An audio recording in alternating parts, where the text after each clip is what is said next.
on a rebondi, on a pivoté vers Wikmenu et les menus Wi-Fi et maintenant on fait des QR codes. Comme quoi il n'y a que les cons qui ne changent pas la vie, hein.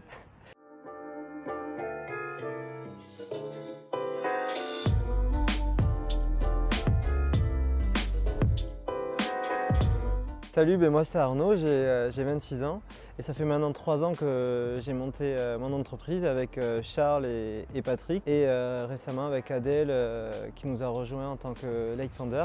Ouais, du coup après le lycée, j'avais un choix qui s'offrait à moi. J'étais un petit peu en dilemme, je pense comme beaucoup des lycéens. Soit de faire du rugby et donc je crois que c'était faire un truc dans la physique parce que moi j'aimais bien les maths et la physique. Ou soit si j'étais pris à aller en prépa maths, et donc j'ai été pris en prépa, donc tac, je me suis dit allez go. J'ai rencontré Patrick en Arizona lors d'un semestre à l'étranger parce que moi j'étais à l'école à Paris et eux à Toulouse. Et ensuite il m'a fait rencontrer Charles, ils avaient déjà leur projet ensemble et donc on a direct matché tous les trois ensemble et donc c'est là où petit à petit, en fait, on a commencé à faire une coloc ensemble et on s'est associés. Et ensuite, on a commencé à monter des projets ensemble. Donc, le premier, c'était Crazycall. C'était de permettre à toutes les victimes de catastrophes naturelles de pouvoir être secourues par les services de secours lorsqu'il n'y avait plus aucun moyen de communiquer.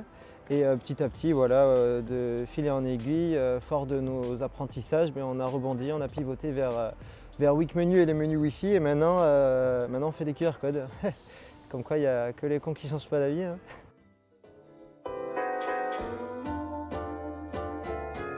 Et donc ce qu'on fait, c'est une plateforme qui permet de digitaliser les restaurateurs, dit très simplement des menus QR code traduits automatiquement en 10 langues. Alors moi je suis sur la partie commerciale, de la prospection à l'acquisition, à la fidélisation et la satisfaction, et donc également à l'image de marque, donc à la communication et à tout l'aspect marketing. Après derrière, on a aussi nos tâches de fondateur, donc c'est-à-dire de recrutement, d'administratif, de gérer tout le côté financier. Et toute la partie commerciale, on est à 2 avec Patrick pour s'occuper de ça, et même à 3 avec Adèle où on s'occupe d'avoir des clients et de faire en sorte qu'ils aiment notre plateforme. Et après, il y a tout ce travail de satisfaction et fidélisation, donc on les appelle à peu près une fois tous les 2-3 mois pour savoir comment ça se passe et créer vraiment une relation de confiance et limite amicale en fait avec eux, hein. Ça devient nos amis. Dès qu'on va là-bas, ils nous offrent à manger. Enfin, c'est super sympa. Moi, j'adore ce que je fais, quoi.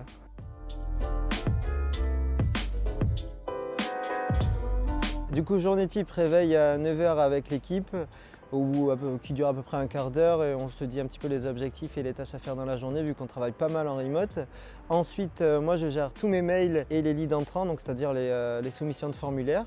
Et puis les autres tâches un petit peu annexes, donc c'est administratif, des fois à gérer les fiches de paie, voilà, les trucs comme ça. Et l'après-midi, c'est en général, du coup maintenant c'est du phoning, donc du cold call, hein.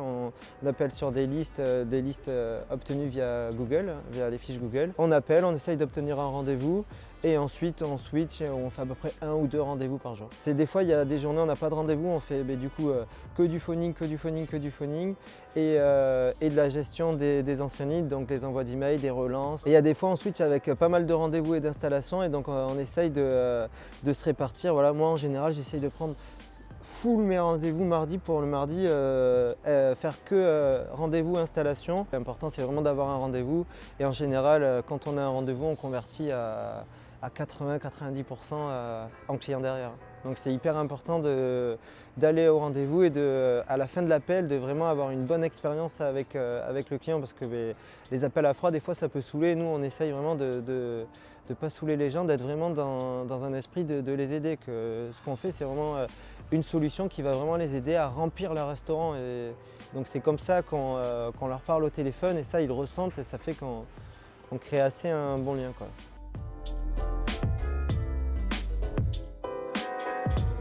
Je veux dire, pour monter un projet, pour entreprendre quelque chose, il n'y a pas de compétences spécifiques si ce n'est vraiment la détermination et pas se poser de questions. Faut juste y aller, agir. Et puis s'il faut, c'est pas le projet initial en fait, il va pas marcher. Comme nous, on a fait Crazycall, mais au final, on a pivoté Et on a pu voter 3 fois, hein. Et le fondateur de Blablacar, c'est pareil, hein. Il a galéré pendant 8 ans, il a mangé des pâtes toute sa vie et maintenant il est à la tête d'un empire, quoi. Donc faut juste être à l'écoute, toujours rester déterminé, vraiment avoir le sourire et se remettre en question. Et ensuite, les tâches donc plus du côté commercial, d'écouter énormément, donc de ne pas trop parler, de poser des questions, de mieux connaître la personne et ses besoins, parce que voilà, nous on vise des restaurants, des restaurateurs, mais ils ont tous un vécu, ils proposent tous quelque chose de différent.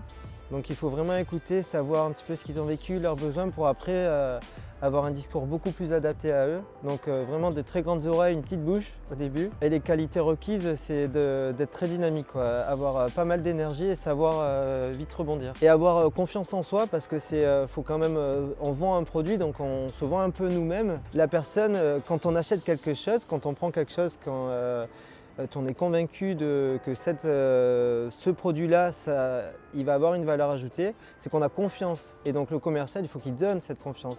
Pour donner cette confiance, il faut avoir déjà confiance en soi.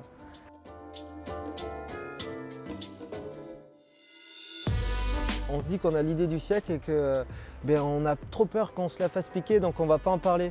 Et donc on va commencer à tout développer et au final on se rend compte que en fait c'est l'idée du siècle, mais pour nous, quoi. Mais pour les autres, c'est pas forcément réciproque. Donc c'est important, dès qu'on a une idée, parce qu'en fait l'idée on s'en fout, il faut juste écouter un problème, viser un marché et essayer de connaître un marché qu'on connaît bien, hein. C'est toujours plus simple à viser. Ensuite, quand on connaît un marché, il y a toujours des problèmes, on peut toujours améliorer, optimiser. Essayer de voir ces problèmes et donc de questionner les gens sur ça et voir qu'en fait il y a un problème qui arrive régulièrement, souvent. Et donc ensuite, une fois qu'on a ce problème-là, on va essayer de commencer à développer, enfin à imaginer une solution, à parler de cette solution. Est-ce que cette solution-là vous irait? On commence à prospecter 10, 15, 20, 30, 50, 100 personnes. On voit comment ils réagissent. Ensuite, on commence à développer un MVP, donc un Minimum Viable Product. Et ensuite, on commence pareil, à essayer de prospecter et vendre ce MVP. Votre cible, en fait, c'est pas aller essayer d'aller voir les subventions de machin là, 5 000 € ci, 10 000 € là, mais au final, t'as rien vendu, t'as rien fait. C'est directement à qui va s'adresser ta cible et va voir ta cible. T'écoutes ta cible, tu vois comment ils réagissent et t'adaptes après derrière ton produit en fonction de leur réaction.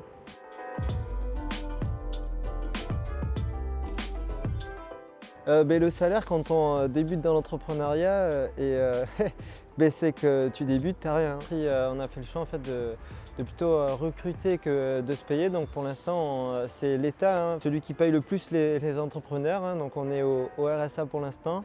Et donc on va se payer en fin 2023. Mais l'important c'est vraiment de développer au maximum la boîte. Mais après, il y a quelques avantages, par exemple là où on vit dans un loft avec mes associés, on a un petit peu un modèle à l'américaine, où on vit, où on travaille et c'est la société qui paye les bureaux, donc ça fait qu'en fait on n'a pas de salaire mais on n'a pas de loyer non plus. On a des avantages sur les appareils électroniques, sur la nourriture des fois. Vu qu'on vend dans des restos, on mange souvent au resto. Principalement c'est aussi par passion quand même. C'est vraiment génial de voir toute l'aide qu'on apporte, c'est ouf, quoi.